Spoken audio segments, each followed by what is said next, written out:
Today we're talking about capital gains versus ordinary income tax. It's such a hot topic. It was the first question that I got right out of school over 10 years ago, and then this weekend I was in a wedding and it was the topic at the wedding as well. Someone knew I was a CPA and they cornered me and wanted to ask about a sale that was upcoming and what the rate would be. Capital gains taxes are lower than ordinary income tax rates. So you typically, in an income situation, want the capital gain tax rate rather than the ordinary income tax rate. When more than half of your sales price could go to taxes, you would like to allocate part of your purchase price to capital gains taxes rather than ordinary to keep more of your money on the sale. With businesses, sometimes you have a business that can sell, and buyer and seller must agree on that sales price.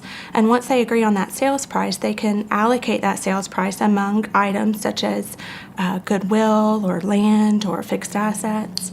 And a lot of times we can help save taxes by allocating different parts of that purchase price to different items that will generate that capital gain tax rate rather than ordinary. A good example would be a business that, say, sells for $1 million. A part of the letter of intent could allocate some of that money to a non-compete.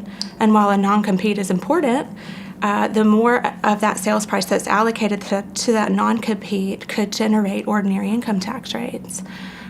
When more than half of your sales price could go to taxes, it's important that you try to work with that buyer to shift that allocation to something that would generate more of a capital gain tax rate.